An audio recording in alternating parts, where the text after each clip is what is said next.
আমরা বৃহত্তম গণতান্ত্রিক ভারতবর্ষের মানুষ।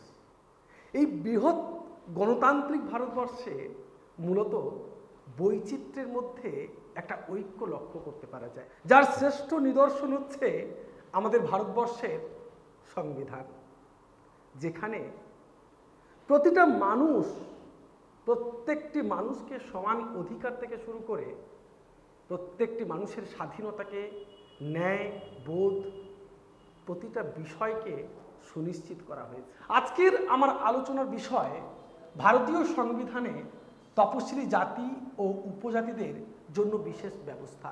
ভারতবর্ষের জাত পাত ধর্ম বর্ণ নির্বিশেষে ভারতবর্ষ এই বৈচিত্র্যের মধ্য দিয়ে কিন্তু গড়ে উঠেছে এবং সারা বিশ্বে একটা অনন্যতার সৃষ্টি করেছে।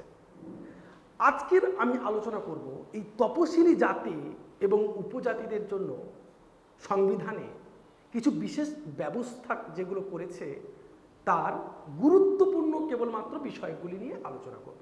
কারণ আমাদের এসএলএসটি এক্সামের জন্য, যে কোনো ধরনের কম্পিটিটিভ এক্সামের জন্য যেগুলো গুরুত্বপূর্ণ কেবলমাত্র আমি সেগুলোকেই নিয়ে আলোচনা করব।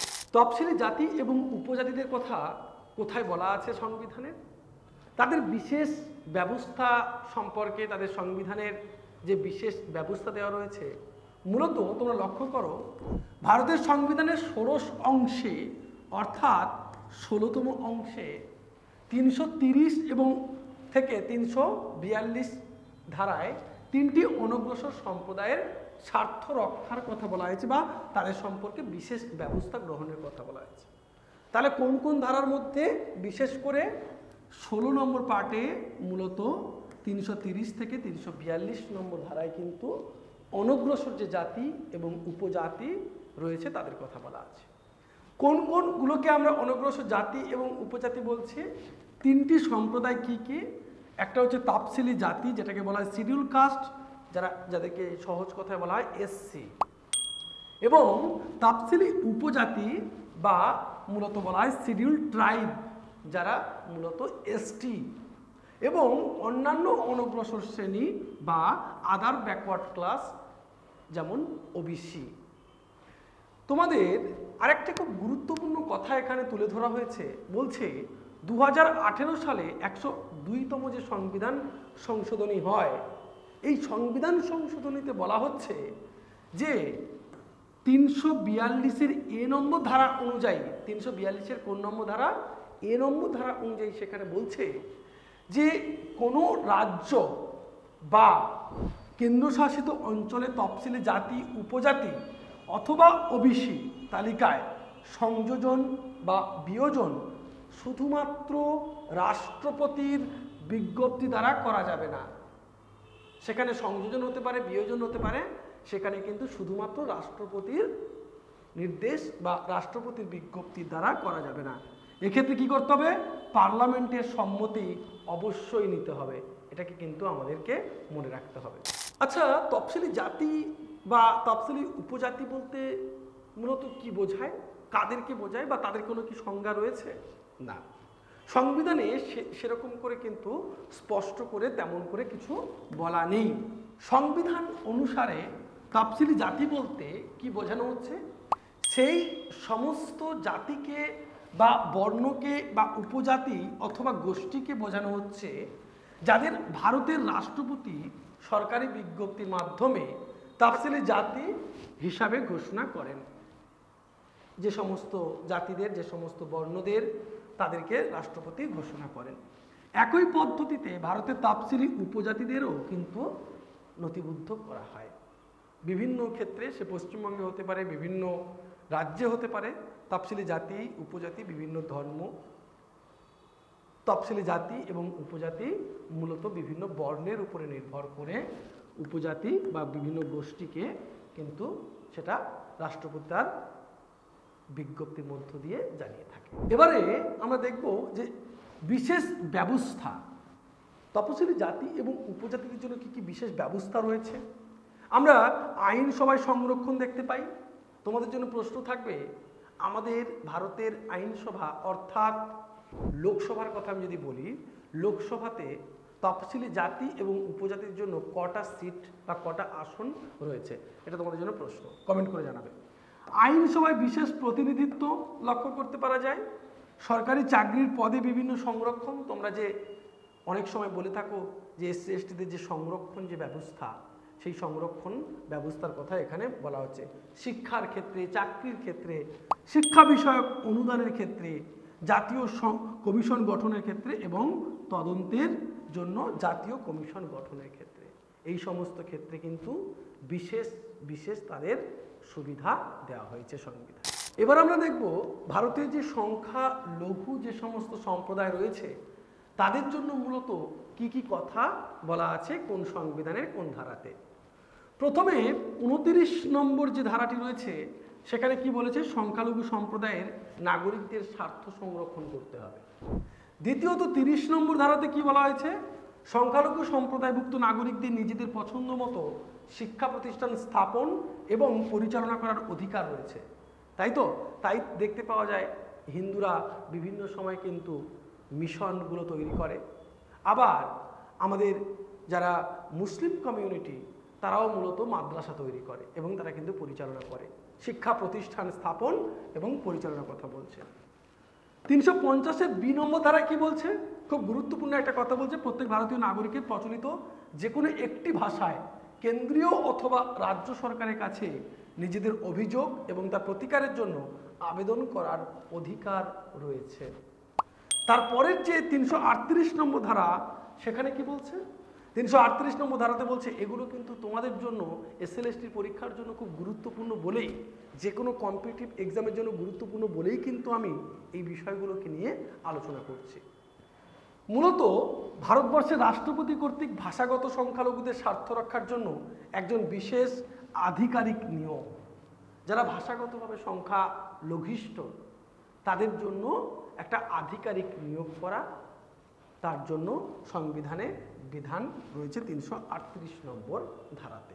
এবারে আমরা কয়েকটা সংশোধনী দেখে নেব এই বিশেষ ব্যবস্থা কিংবা আমাদের সংরক্ষণ সংক্রান্ত গুরুত্বপূর্ণ সংবিধান সংশোধনগুলো। শুধু তোমাদের সংবিধান সংশোধনগুলো জেনে রাখলেই হবে।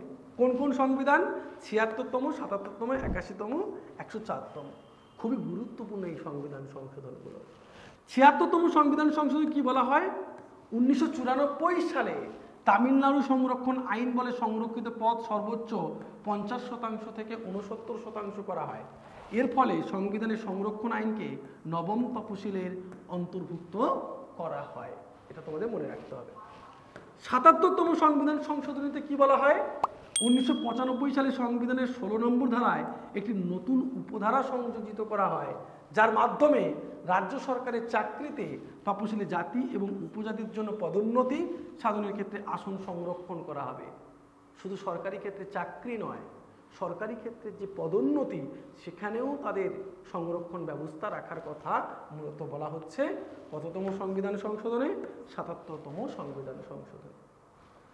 81তম সংবিধান সংশোধনে কি বলছে, 2000 সালে সংবিধানের 16 নম্বর ধারায় আরও একটি উপধারা সংযোজন করা হয়েছে এবং সংবিধানের 81তম সংশোধনী আইনে তফসিলি জাতি ও উপজাতিদের জন্য সংরক্ষিত আসন কোনো বছর পূরণ না হলে সেগুলি যাতে পরবর্তী বছরগুলিতে পূরণ করা যায় তার ব্যবস্থা করা হয়। এই জন্য প্রতি বছর 50% সংরক্ষণের ঊর্ধ্বসীমা প্রযোজ্য হবে না। তোমাদের ধারাটাও কিন্তু এখানে উল্লেখ করা আছে। মূলত এই ভিতরের বিষয়গুলো তোমরা একটু জেনে রাখবে, কিন্তু এই ধারাগুলো খুব ইম্পর্টেন্ট, ধারাগুলোকে তোমাদের মনে রাখতে হবে।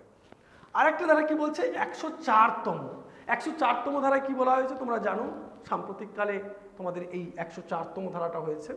এসসি এসটিদের লোকসভা এবং বিধানসভায় আসন সংরক্ষণের মেয়াদ 26শে জানুয়ারি 2020-তে শেষ হয়ে যাওয়ার কথা ও পুনর্বিবেচনার ছিল এবং একটা পুনর্বিবেচনা ছিল। 9 ডিসেম্বর 2019-এ কেন্দ্রীয় মন্ত্রী রবিশঙ্কর প্রসাদ লোকসভায় 126তম সংবিধান সংশোধনী বিল পেশ করেন, যা ধ্বনি ভোটে পাশ হয় এবং 10ই ডিসেম্বর, ধ্বনি ভোটে কবে পাশ হয়, 10ই ডিসেম্বর, এবং এই বিলে এসসি এবং এসটিদের লোকসভা ও রাজ্য বিধানসভায় আসন সংরক্ষণ পরবর্তী 10 বছর অর্থাৎ 25শে জানুয়ারি 2030 পর্যন্ত বহাল রাখার কথা বলা হয়। আমরা প্রত্যেকেই জানি 2020 সালে শেষ হয়ে যাওয়ার কথা ছিল, কিন্তু সেটা আবার 10 বছর কিন্তু বাড়িয়ে দেওয়া হয়, তাই তো 2030 সালের কত 25শে জানুয়ারি পর্যন্ত। এবং বিলটি 104তম সংবিধান সংশোধনী আইনে পরিণত হয় এবং রাষ্ট্রপতির সম্মতি প্রাপ্তি পায়, তাই তো রাষ্ট্রপতির সম্মতি প্রাপ্তি পেলে তবেই কিন্তু একটা বিল আইনে পরিণত হয়। 104তম সংবিধান সংশোধনীর মধ্য দিয়ে তাহলে এই সংরক্ষণ সংক্রান্ত বিষয়টিকে বাড়িয়ে দেওয়া হয়েছে। আমি মূলত তোমাদের এসএলএসটির জন্য যেগুলো খুব গুরুত্বপূর্ণ সেগুলোই কিন্তু আনার চেষ্টা করেছি, যেগুলো তোমাদের জানাটা খুব দরকার। সংরক্ষণ সংক্রান্ত গুরুত্বপূর্ণ মামলাগুলো কি কি হয়েছে? রামকৃষ্ণ রাম বনাম মহীশূর রাজ্য মামলা 1960-এ মহীশূর হাইকোর্টে হয়েছিল। অনগ্রসর শ্রেণীদের পদ সংরক্ষণে 22% মধ্যে সীমাবদ্ধ রাখা হবে। বালাজি বনাম মহীশূর রাজ্য মামলা 1963 সালে হয়েছিল। কত সালে হয়েছিল সেটুকুই তোমাদের শুধু মনে রাখতে হবে। সংরক্ষিত পদের হার 50%, এই পরিসংখ্যান মাত্রাতিরিক্ত অযৌক্তিক হিসেবে গণ্য হবে না। সিএ রাজেন্দ্রন মামলা 1967-তে হয়েছিল সুপ্রিম কোর্টে। সংবিধানের 16-4 নম্বর ধারায় চাকরিতে পদ সংরক্ষণের বিষয়ে সরকারের ক্ষমতা হলো স্ববিবেচনামূলক, এটা রায় হয়। অনগ্রসর শ্রেণী সংরক্ষণ মামলা 1992 সালে সুপ্রিম কোর্টে হয়। অনগ্রসর শ্রেণী 27% সংরক্ষণ বৈধ হিসেবে গণ্য হয় বা হয়েছে। অনগ্রসর শ্রেণী সংরক্ষণ মামলা 2007-এ সুপ্রিম কোর্টে এটা হয়। শিক্ষা প্রতিষ্ঠানে 27% ওবিসি সংরক্ষণের উপরে স্থগিতাদেশ দেওয়া হয়। এবারে আমরা কিন্তু এক ঝলকে দেখে নেব যে তপশিলি জাতি এবং উপজাতিদের জন্য মূলত যে ধারাগুলো দেওয়া রয়েছে আমাদের সংবিধানে সেগুলো কি কি। চলো একটু খুব দ্রুত দেখে নেওয়া যাক। 15-4 নম্বর প্রথম, তফসিলি জাতি এবং উপজাতিদের কল্যাণের জন্য বিশেষ ব্যবস্থা গৃহীত হলেও সাম্যের অধিকার ক্ষুণ্ণ করে না।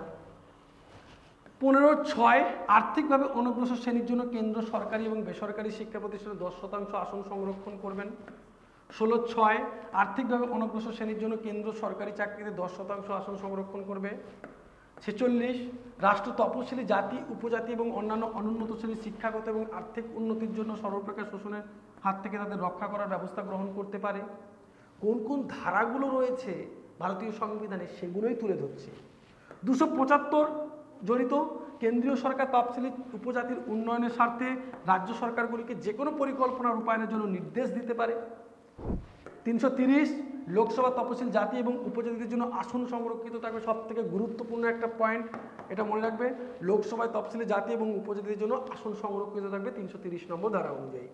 331 নম্বর লোকসভায় ইং ভারতীয় সম্প্রদায়ের জন্য 2টি আসন সংরক্ষিত থাকবে।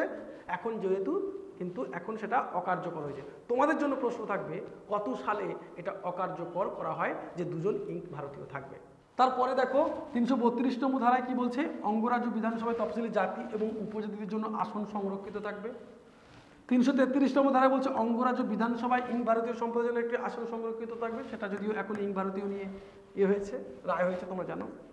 335 নম্বর ধারায় বলছে শাসন কার্য পরিচালনার ক্ষেত্রে দক্ষতার সঙ্গে সামঞ্জস্য রেখে সরকারি চাকরিতে সংরক্ষণমূলক নিয়োগের ব্যবস্থা করতে হবে। 336-এ বলা হয়েছে নির্দিষ্ট কয়েকটি চাকরির ক্ষেত্রে ইং ভারতীয় সম্প্রদায়ের জন্য বিশেষ সংরক্ষণ ব্যবস্থা গ্রহণ করতে হবে। ইং ভারতীয় সম্প্রদায় 337 নম্বর ধারাতে কি বলছে, ইং ভারতীয় সম্প্রদায়ের জন্য বিশেষ শিক্ষামূলক ভাতা প্রদান করতে হবে। 338 নম্বর ধারায় বলছে তপশিলি জাতিদের জনকল্যাণের জন্য বা কল্যাণের জন্য যে সমস্ত ব্যবস্থা গৃহীত হয়েছে সেগুলি কতদূর পর্যন্ত কার্যকর হয়েছে সে বিষয়ে প্রতিবেদনের জন্য রাষ্ট্রপতি একজন বিশেষ আধিকারিক নিয়োগ করতে পারেন তপশিলি জাতির জন্য, এবং জাতীয় কমিশন গঠন করতে হবে বা তপশিলি জাতির জন্য জাতীয় কমিশন তিনি গঠন করে থাকেন। পরবর্তীকালে বলছে 338-এ তফসিলি জাতির উপর জন্য জাতীয় কমিশন গঠন করতে হবে তফসিলি উপজাতিদের জন্য। 338-এ 338-এ কাদের জন্য, তফসিলি জাতিদের জন্য।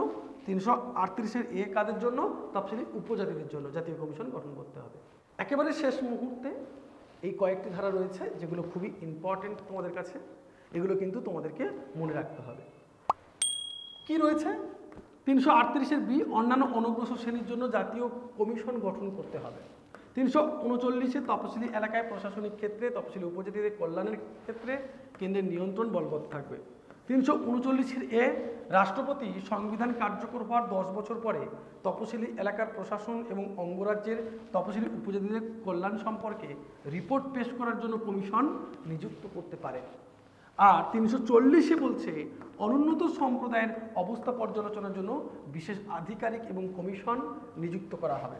341 বলছে তপশিলি জাতিদের কথা, 342 বলছে তপশিলি উপজাতিদের কথা, 342 বলছে অর্থনৈতিকভাবে অনগ্রসর শ্রেণীর কথা।